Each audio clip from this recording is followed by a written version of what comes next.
Good morning students. आज हम करेंगे पेपर वन। फर्स्ट ईयर का सिलेबस है पेपर वन, जिसका नाम है classical mechanics and theory of relativity. इसके अंदर जो आपका फर्स्ट यूनिट है उसका नाम है basic concepts of classical mechanics. तो सबसे पहले हमें ये पता होना चाहिए कि क्लासिकल मैकेनिक्स है क्या चीज़। मैकेनिक्स मीन्स मोशन, मोशन से रिलेटेड है। तो क्लासिकल मैकेनिक्स आप ऑलरेडी काफ़ी स्टडी कर चुके हैं। प्लस वन के अंदर भी आपने काफ़ी क्लासिकल मैकेनिक्स को स्टडी किया है, जिसमें आपने पढ़ा हुआ है ऑलरेडी, जैसे डिस्टेंस हो गया, displacement, speed, velocity, laws of motion, moment of inertia, rotational motion, gravitation. ये जो सारा का सारा पोर्शन है ये आपका सारा किसके अंडर आता है? क्लासिकल मैकेनिक्स के अंडर। अब बात आती है कि क्लासिकल मैकेनिक्स है क्या चीज़। Classical mechanics is a branch of physics which deals with the description and explanation of motion of। अब सबसे पहली बात है description and explanation of motion.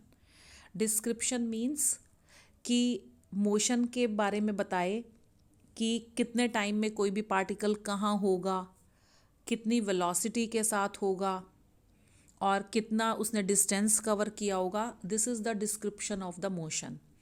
And explanation का मतलब क्या है कि कॉज, कि कोई भी पार्टिकल क्यों चला तो फिर रुका क्यों, और अगर कोई भी पार्टिकल मूव कर रहा है तो उसको मोड़ना है अगर तो क्या चाहिए। ये सारी चीज़ें आपकी किस में आ जाएंगी? एक्सप्लेनेशन में। तो वो ब्रांच फिजिक्स की जो कि डील करे पार्टिकल के डिस्क्रिप्शन और एक्सप्लेनेशन ऑफ मोशन को, दैट इज़ क्लासिकल मैकेनिक्स। और जो मोशन जो है वो किस किस का हो सकता है, किस किस चीज़ का पॉसिबल है? That can be a point object, that can be an extended object, that can be a deformable object. Deformable means जिसकी हम शेप चेंज कर सकते हैं। और that can be a rigid object also. कोई भी ऑब्जेक्ट हो सकता है, उसकी डिस्क्रिप्शन और एक्सप्लेनेशन को जो एक्सप्लेन करे, that is the classical mechanics. जो क्लासिकल मैकेनिक्स है उसका जो फील्ड है that is quite wide, as it covers the motion of the dust particle to the motion of our planets and the galaxies in the universe। एक छोटे से छोटे particle से लेकर जितना भी मोशन हो रहा है, चाहे उसके अंदर हमारी सारी की सारी सेलेस्टियल बॉडीज़ भी आ जाएंगी, हमारी अर्थ आ जाएगी, गैलेक्सीज आ जाएंगी, उन सब का जो मोशन है that comes under the category of classical mechanics. Classical mechanics जो है डू नॉट एक्सप्लेन। अब एक्सप्लेन क्या चीज़ नहीं करता है? Do not explain the particle motion of the atomic and सब एटॉमिक डायमेंशंस। जब पार्टिकल किस रेंज का होगा, एटॉमिक डायमेंशंस का रेंज का होगा जब पार्टिकल, तब जो उसका मोशन है that can not be explained by the classical mechanics. 1900 से जितना भी काम पहले हुआ है वो सारा का सारा क्लासिकल मैकेनिक्स के अंडर आता है। और जो क्लासिकल मैकेनिक्स है उसको हम न्यूटनियन मैकेनिक्स भी बोलते हैं। क्लासिकल मैकेनिक्स का एक और नाम है दैट इज़ न्यूटनियन मैकेनिक्स, क्योंकि ये लॉज ऑफ मोशन जो है हमारे उनको ओबे करता है, तो उसको हम बोलेंगे, और उसको हम बोल सकते हैं न्यूटनियन मैकेनिक्स। क्लासिकल मैकेनिक्स को क्लासिकल क्यों बोला जाता है? जैसे देखिए, इसको हम ओल्ड मैकेनिक्स भी बोलते हैं, क्योंकि जैसे हम पुराने सॉन्ग सुनते हैं तो उसको क्या बोलते हैं? हम क्लासिकल म्यूज़िक बोलते हैं ना। इसी तरीके से ये जो ओल्ड मैकेनिक्स है उसके बाद जो एटॉमिक और सब एटॉमिक डायमेंशंस के हिसाब से जो नई मैकेनिक्स आई उसको हम बोलते हैं क्वांटम मैकेनिक्स, और उससे पहले की जो ये मैकेनिक्स है उसको हम बोलते हैं क्लासिकल मैकेनिक्स।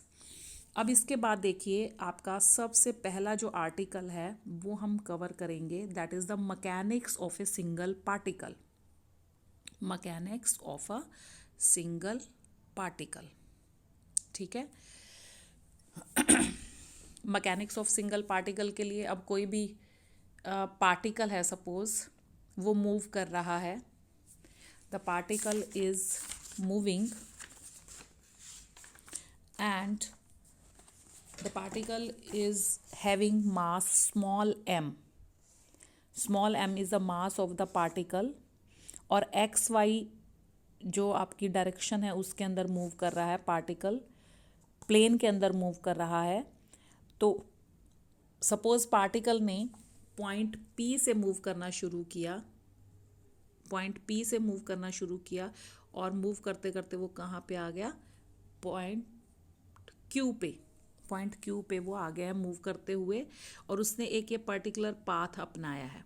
ठीक है, और जो सेंटर है, सेंटर से जो उसका डिस्टेंस है, हम उसको बोल सकते हैं, उसको हमने आर पी से डिनोट किया है, R P. R P is the position vector of the point P and R Q is the position vector of point Q. ठीक है, तो जो डेल्टा आर है, ये वाला जो पाथ है इधर से, ये एक्चुअल पाथ है that is traversed by the particle, और जो डेल्टा आर है that is the displacement vector, that is the displacement vector. तो अगर हम वेलोसिटी ऑफ द पार्टिकल को डिफाइन करना चाहें, velocity of the particle if you want to define it, तो जो वेक्टर वी है that is equal to limit delta T tends to zero. देखिए इनिशियली जो पार्टिकल था, टाइम टी से, टी पे स्टार्ट हुआ था और पॉइंट पी से उसने मूव करना शुरू किया, और उसने टाइम जो लिया है क्यू पे पहुंचने के लिए that is T plus delta T. तो delta T time is taken by the particle to reach from the point P to the point Q. तो यहाँ पे अगर हम देखें, यहाँ पे हमने क्या लिया, v velocity is equal to limit delta T tends to zero delta R upon delta T, that is equal to rate of change of displacement. इसको हम क्या बोलेंगे, rate of change of displacement. The direction of the velocity will be along the tangent of the path followed.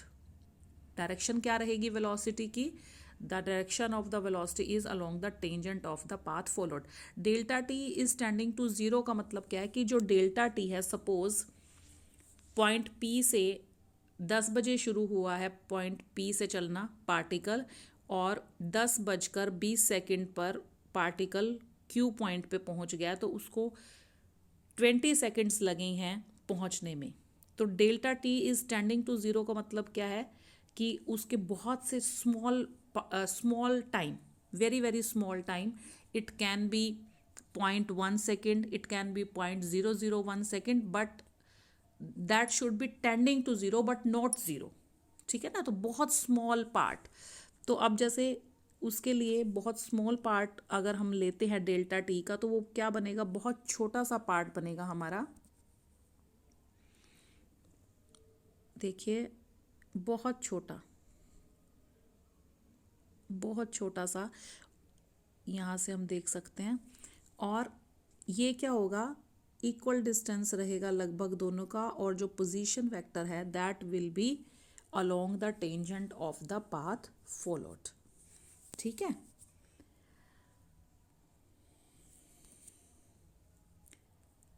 अब जो linear momentum है, linear momentum of the particle is defined as, हमें already पता है मोमेंटम किसके equal होता है, momentum is equal to m into V के इक्वल होता है, where v is the velocity and p is the momentum. दोनों ही आपकी वेक्टर क्वांटिटीज हैं, velocity as well as the momentum, where m is the mass of the particle. तो जो equation of motion है for the particle that is rate of change of momentum is equal to f, rate of change of momentum is equal to f. This is Newton's second law of motion, इसको हम क्या बोलते हैं, Newton's second law of motion है, rate of change of momentum is equal to force, f is equal to dp by dt को हम क्या लिख सकते हैं, vector P dot D by D T को क्या लिख सकते हैं, पी डॉट, ये जो डॉट ऊपर इसके मेंशन किया हुआ है, this is the derivative of the particular quantity, ठीक है, उसको पी डॉट से डिफाइन किया है. F is the vector sum of all the forces, F is the vector sum of all the forces acting on the particle. Clear? तो यहां से F is equal to D upon D T,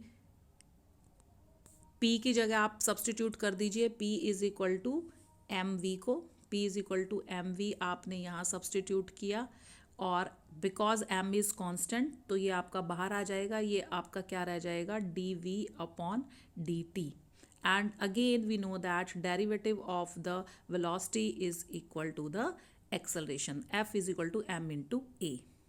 और acceleration को हम कैसे लिख सकते हैं, एक्सेलरेशन को हम लिख सकते हैं M into D upon D T, और again derivative of the position vector और द डिस्प्लेसमेंट वेक्टर. ठीक है, तो ये क्या आ गया, M into D two R upon D T square, D two R upon D T square. तो वंस अगर डेरिवेटिव था तो पी डॉट आया था, अब यहाँ पे ट्वाइस डेरिवेटिव है, डबल डेरिवेटिव है, तो यहाँ पे M into R double dot, M into R double dot. तो ये जो इक्वेशन ऑफ मोशन है, this is a second order differential equation, this is a second order differential equation. हमारे पास ये आया ना, देखिए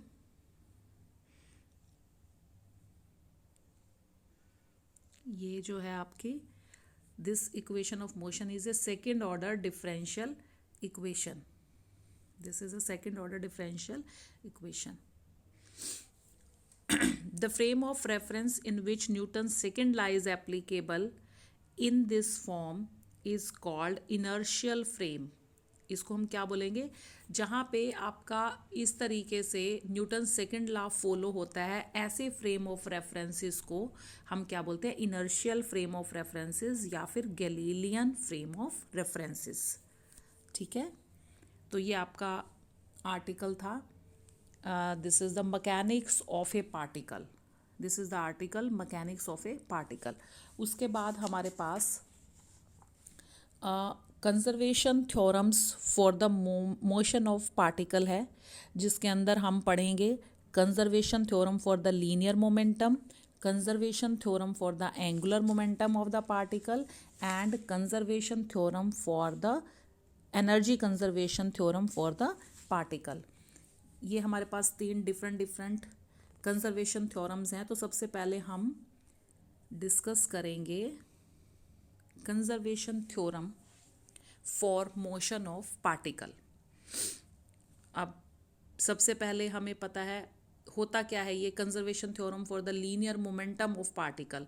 अब अगर हम ये कहें कि if there is no any force acting on the particle or vector sum of all the forces is 0, then the linear momentum of the particle is conserved.